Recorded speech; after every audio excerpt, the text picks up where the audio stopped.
ഒരു ചോദ്യം. ലോകത്തിലെ ഏറ്റവും ശക്തമായ ആയുധമെന്താണ്? തോക്കോ? ആണവ ബോംബോ? സൈന്യമോ? ഇല്ല. ഉത്തരം ഒരൊറ്റ വാക്കിൽ: ഡോളർ. എന്നാൽ ആ ഡോളറിനു പുറകിൽ ഒരു രഹസ്യ കരാറുണ്ട്. ആ കരാറിന്റെ പേരാണ് പെട്രോ ഡോളർ സിസ്റ്റം.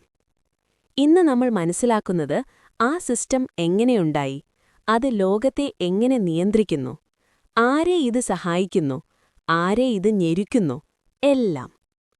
ഒരുങ്ങൂ, ഇതൊരു ചരിത്രപാഠം മാത്രമല്ല, ഇത് നമ്മുടെ ദൈനംദിന ജീവിതത്തെ ബാധിക്കുന്ന യാഥാർത്ഥ്യമാണ്. കഥ തുടങ്ങുന്നത് 1944-ൽ, രണ്ടാം മഹായുദ്ധം അവസാനിക്കുന്നതിനു മുൻപ്. ലോകം തകർന്നു കിടക്കുകയായിരുന്നു. യൂറോപ്പ് ചാരമായി, ഏഷ്യ ദുർബലമായി. എല്ലാ രാജ്യങ്ങളും ഒരു പ്രശ്നം നേരിട്ടു. ഇനി ആരുടെ കറൻസി ഉപയോഗിച്ചാണ് ലോകവ്യാപാരം നടക്കേണ്ടത്? അമേരിക്കൻ ഐക്യനാടുകൾ ആ നിമിഷം ഉപയോഗിച്ചു. 1944 ജൂലൈ, ന്യൂ ഹാംഷയറിലെ ബ്രെറ്റൻ വുഡ്സിൽ 44 രാജ്യങ്ങൾ ഒത്തുചേർന്നു. ചർച്ചകൾ ദിവസങ്ങളോളം നീണ്ടു. അവസാനം ഒരു തീർപ്പ്: $ഡോളറാണ് ലോകത്തിന്റെ റിസർവ് കറൻസി. കരാർ ലളിതമായിരുന്നു. ഡോളർ സ്വർണത്തോട് ബന്ധിപ്പിക്കും. $35 1 ഔൺസ് സ്വർണം. മറ്റു കറൻസികൾ ഡോളറിനോട് ബന്ധിപ്പിക്കും. അമേരിക്ക ആർക്കു വേണമെങ്കിലും ഡോളർ കൊടുത്താൽ സ്വർണം തിരിച്ചു നൽകും. ഇതായിരുന്നു ഡോളറിന്റെ ആദ്യ വലിയ അധികാരം. എന്നാൽ 1960കളിൽ ഒരു പ്രശ്നം വന്നു: വിയറ്റ്നാം യുദ്ധം. അമേരിക്ക കോടിക്കണക്കിന് ഡോളർ ചെലവഴിച്ചു.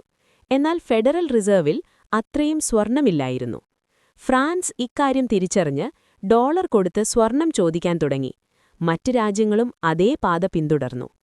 1971 ഓഗസ്റ്റ് 15-ന് അമേരിക്കൻ പ്രസിഡന്റ് റിച്ചർഡ് നിക്സൺ ടെലിവിഷനിൽ പ്രത്യക്ഷപ്പെട്ടു. ഒരു ചരിത്ര പ്രഖ്യാപനം: ഡോളർ ഇനി സ്വർണത്തോട് ബന്ധിപ്പിക്കില്ല. ഇതിനെ ചരിത്രകാരന്മാർ വിളിക്കുന്നത് നിക്സൺ ഷോക്ക് എന്നാണ്. ഇനി ഡോളറിന് മൂല്യം നൽകുന്ന സ്വർണമില്ല. ലോകം ഭയന്നു. ഡോളർ ഇനി ആർക്കു വേണം? ഈ ചോദ്യത്തിനുള്ള ഉത്തരമാണ് പെട്രോ ഡോളർ. 1973-ൽ ലോകം ഒരു വലിയ എണ്ണ പ്രതിസന്ധിയിലായി. ഒപെക് രാജ്യങ്ങൾ Saudi Arabia, Iraq, Iran, Kuwait ഇവർ ഒരു ഓയിൽ ഉപരോധം പ്രഖ്യാപിച്ചു. അമേരിക്കയ്ക്ക് എണ്ണ കൊടുക്കില്ല. ഒരൊറ്റ ആഴ്ചയിൽ പെട്രോൾ വില 4 ഇരട്ടിയായി. അമേരിക്കൻ ഗ്യാസ് സ്റ്റേഷനുകളിൽ മൈലുകൾ നീളുന്ന ക്യൂ. ജനങ്ങൾ ക്ഷോഭിച്ചു. സർക്കാർ ഭയന്നു.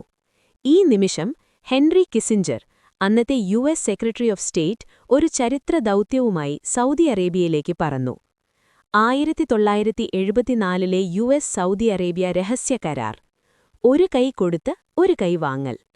അമേരിക്ക സൗദി അറേബ്യയ്ക്ക് നൽകിയത് സൈനിക സംരക്ഷണം, ആധുനിക ആയുധങ്ങൾ, സൗദി രാജകുടുംബത്തിന്റെ സ്ഥാനം ഉറപ്പ്.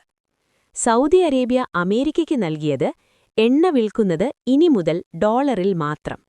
ഡോളറിൽ ലഭിക്കുന്ന ലാഭം US ട്രഷറി ബോണ്ടുകളിൽ നിക്ഷേപിക്കും. സൗദി അറേബ്യ ഒപെക്കിലെ ഏറ്റവും ശക്തമായ രാജ്യം. സൗദിക്കൊരു കരാറായതോടെ ബാക്കി ഒപെക് രാജ്യങ്ങളും ഒന്നൊന്നായി ഇതേ കരാറിൽ ഒപ്പിട്ടു. ഇതോടെ ജനിച്ചു പെട്രോ ഡോളർ സിസ്റ്റം. ഇനി ലോകത്ത് ആർക്കെങ്കിലും എണ്ണ വേണമെങ്കിൽ ആദ്യം ഡോളർ വേണം. ഇന്ത്യയ്ക്ക് സൗദി അറേബ്യയിൽ നിന്ന് എണ്ണ വേണോ? ഡോളർ കൊണ്ടുവരൂ. ചൈനയ്ക്ക് ഇറാഖിൽ നിന്ന് ഓയിൽ വേണോ? ഡോളർ ആദ്യം. ജപ്പാനിനും ജർമ്മനിക്കും ഇന്തോനേഷ്യയ്ക്കും ആർക്കും എവിടെ നിന്നും ഡോളറില്ലാതെ എണ്ണയില്ല. ഈ സിസ്റ്റം ലോകത്തിന്മേൽ ചെലുത്തുന്ന സ്വാധീനം 3 തലങ്ങളിൽ നോക്കാം. 1. ഡോളർ ഡിമാൻഡ് ഒരിക്കലും തീരില്ല. ലോകത്തെ ഏറ്റവും കൂടുതൽ ആവശ്യകതയുള്ള ചരക്ക് ക്രൂഡ് ഓയിൽ. ദിവസം 100 മില്യൺ ബാരൽ ഓയിൽ ഉപയോഗിക്കുന്ന ഒരു ലോകത്ത് ഓരോ ബാരലിനും ഡോളർ വേണം. ഇതിനർത്ഥം ഇന്ത്യ, ചൈന, ജപ്പാൻ, ജർമ്മനി ഇവരെല്ലാം ഡോളർ സൂക്ഷിക്കണം. ഡോളറിന് ഒരു ഇൻബിൽറ്റ് ഡിമാൻഡുണ്ട്: 24 മണിക്കൂറും 365 ദിവസവും. ഇത് അമേരിക്കയ്ക്ക് നൽകുന്ന അധികാരമാണ്. ഒരു കടലാസ് അച്ചടിച്ച് ലോകത്തിന്റെ വിഭവങ്ങൾ വാങ്ങാം. ഇതിനെ ചരിത്രകാരന്മാർ വിളിക്കുന്നത് എക്സോർബിറ്റന്റ് പ്രിവിലേജ്. 2. സ്വിഫ്റ്റ്, ലോകത്തിന്റെ സാമ്പത്തിക ഞരമ്പ്. Swift, society for world wide Inter bank financial telecommunication. ലോകത്ത് ഒരു ബാങ്ക് മറ്റൊരു ബാങ്കിലേക്ക് പണമയക്കണമെങ്കിൽ സ്വിഫ്റ്റ് വഴിയാണ്. സ്വിഫ്റ്റിൽ US-ന് ആധിപത്യമുണ്ട്. ആരെങ്കിലും അമേരിക്കയെ ചൊടിപ്പിച്ചാൽ സ്വിഫ്റ്റിൽ നിന്ന് പുറത്താക്കും. അന്ന് ആ രാജ്യം ലോക സമ്പദ്വ്യവസ്ഥയിൽ നിന്ന് ഒറ്റപ്പെടും. ഉദാഹരണം ഇറാൻ. 2012 ആണവ പദ്ധതിയുടെ പേരിൽ സ്വിഫ്റ്റിൽ നിന്ന് പുറത്തായി. ഒറ്റ ദിവസം ഇറാന്റെ കയറ്റുമതി ഇടിഞ്ഞു, കറൻസി തകർന്നു, ജനം വലഞ്ഞു. 2022 റഷ്യ. ഉക്രൈനിൽ യുദ്ധം ചെയ്തതിന് സ്വിഫ്റ്റിൽ നിന്ന് ഭാഗിക നിരോധനം. റഷ്യൻ റൂബിൾ 40% ഇടിഞ്ഞു, ഒരാഴ്ചയ്ക്കകം. ഒരൊറ്റ സ്വിച്ച് ഓഫ് ഒരു രാജ്യത്തിന്റെ സമ്പദ്വ്യവസ്ഥയെ തകർക്കാം. ഇതാണ് ഡോളർ ആധിപത്യത്തിന്റെ യഥാർത്ഥ ശക്തി. 3. IMF, വേൾഡ് ബാങ്ക്, ഒഴിഞ്ഞ നിയന്ത്രണം. ബ്രെട്ടൻ വുഡ്സിൽ ജനിച്ച IMF, വേൾഡ് ബാങ്ക് ഇവ ഔദ്യോഗികമായി ലോകത്തിന്റെ ഇൻസ്റ്റിറ്റ്യൂഷൻസാണ്. പക്ഷേ യാഥാർത്ഥ്യം, IMFൽ ഏറ്റവും കൂടുതൽ വോട്ടിംഗ് പവർ US-ന്. വേൾഡ് ബാങ്കിന്റെ പ്രസിഡന്റ് ഇതുവരെ ഒരിക്കലും ഒരു അമേരിക്കക്കാരനല്ലാതിരുന്നിട്ടില്ല. ഒരു വികസ്വര രാജ്യത്തിന് സാമ്പത്തിക പ്രതിസന്ധി വന്നാൽ IMF ലോൺ കൊടുക്കും. ലോണിന്റെ കൂടെ വരും ഉപനിധികൾ. ഇത് സ്വകാര്യവൽക്കരിക്കൂ, ഇത് കുറയ്ക്കൂ, ഇത് പരിഷ്കരിക്കൂ. ഈ ഉപനിധികൾ പലതവണ ആ രാജ്യങ്ങളുടെ സമ്പദ്വ്യവസ്ഥയെ ദീർഘകാലം ബലഹീനമാക്കിയിട്ടുണ്ട്. പെട്രോ ഡോളർ സിസ്റ്റത്തിന് ഭീഷണിയായ ആർക്കും ഒരേ ഗതിയാണുണ്ടായത്. ചരിത്രം സാക്ഷി. Saddam Hussain, Iraq. 2000 സദ്ദാം ഒരു പ്രഖ്യാപനം നടത്തി. ഇറാഖ് ഇനി ഓയിൽ ഡോളറിൽ വിൽക്കില്ല, യൂറോകളിൽ വിൽക്കും. 2003 US ഇറാഖിൽ ആക്രമണം നടത്തി. വെപ്പൻസ് ഓഫ് മാസ് ഡിസ്ട്രക്ഷൻ ഉണ്ട് എന്ന് പറഞ്ഞ് അതൊരിക്കലും കണ്ടെത്തിയില്ല. സദ്ദാം ഹുസൈനെ പിടിച്ച് തൂക്കിലിട്ടു. ഇറാഖിന്റെ ഓയിൽ ഇന്നും ഡോളറിൽ. Muammar Gaddafi, Libya.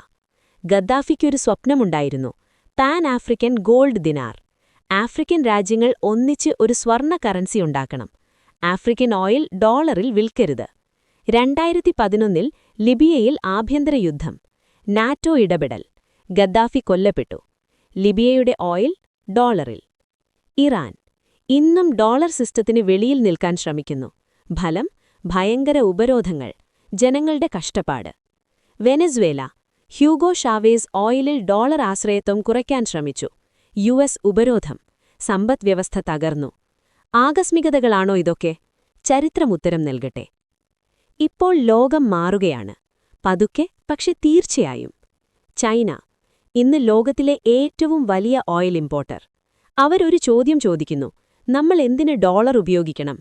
2018 China Shanghai petroleum എക്സ്ചേഞ്ചിൽ ഓയിൽ ഫ്യൂച്ചേഴ്സ് ആരംഭിച്ചു, യുവാനിൽ. സൗദി അറേബ്യ ഇപ്പോൾ ചൈനയ്ക്ക് യുവാനിൽ ഓയിൽ വിൽക്കുന്നതേക്കുറിച്ച് ചർച്ച ചെയ്യുന്നു. BRICS. Brazil, Russia, India, China, ദക്ഷിണാഫ്രിക്ക. ഇവരൊരു പുതിയ റിസർവ് കറൻസിയെക്കുറിച്ച് ചർച്ച ചെയ്യുന്നു. ഇന്ത്യ ഇപ്പോൾ റഷ്യയിൽ നിന്ന് ഓയിൽ ഇന്ത്യൻ രൂപയിൽ വാങ്ങുന്നു. ചെറിയ തുടക്കം, പക്ഷെ ദിശ മാറുകയാണ്. സൗദി അറേബ്യ US-ന്റെ ഏറ്റവും ഉറ്റ സഖ്യകക്ഷി. ഇന്ന് ചൈനയുമായി തന്ത്രപ്രധാന പങ്കാളിത്തം ഉറപ്പിക്കുകയാണ്. ഡോളർ ഉടൻ തകരുമോ? ഇല്ല. ഡോളർ ഒരിക്കലും ശക്തി നഷ്ടപ്പെടുമോ? ഒരുപക്ഷെ പതുക്കെ. ഇതൊരു ബഹുധ്രുവ ലോകത്തിലേക്കുള്ള യാത്രയാണ്. ഇത് നമ്മളെ, ഒരു സാധാരണ മലയാളിയെ ബാധിക്കുന്നതെങ്ങനെ? 1. പെട്രോൾ വില. ഇന്ത്യ ഓയിൽ ഇമ്പോർട്ട് ചെയ്യുന്നത് ഡോളറിലാണ്. ഡോളർ ശക്തമാകുമ്പോൾ രൂപ ദുർബലമാകും. പെട്രോൾ ചെലവ് കൂടും, വിലക്കയറ്റം കൂടും, നിത്യജീവിത ചെലവ് ഉയരും. ഗൾഫിൽ ജോലി ചെയ്ത് രൂപയിലേക്ക് കൺവേർട്ട് ചെയ്ത് അയക്കുന്ന ഒരു മലയാളിക്ക് എക്സ്ചേഞ്ച് റേറ്റ് ഒരു ജീവൻ മരണ പ്രശ്നമാണ്. 2. ഇന്ത്യയുടെ foreign reserve. India $600 billion foreign reserve കൈവശം വയ്ക്കുന്നു, ഭൂരിഭാഗവും ഡോളറിൽ. ഡോളർ ദുർബലമായാൽ ആ റിസർവിന്റെ മൂല്യം ഇടിയും. 3. ഭൗമരാഷ്ട്രീയ തെരഞ്ഞെടുപ്പുകൾ. ഇന്ത്യ റഷ്യയിൽ നിന്ന് രൂപയിൽ ഓയിൽ വാങ്ങുമ്പോൾ അമേരിക്കയുടെ സമ്മർദ്ദമുണ്ട്. ഇന്ത്യ ഒരു കയർ നടത്തം ചെയ്യുകയാണ്, ദേശീയ താൽപ്പര്യവും ആഗോള അണിനിരയിലും ഒരുമിച്ചു കൊണ്ടുപോകുന്നതിന്. 1944 ബ്രെട്ടൻ വുഡ്സിൽ തുടങ്ങിയ ഒരു യാത്ര.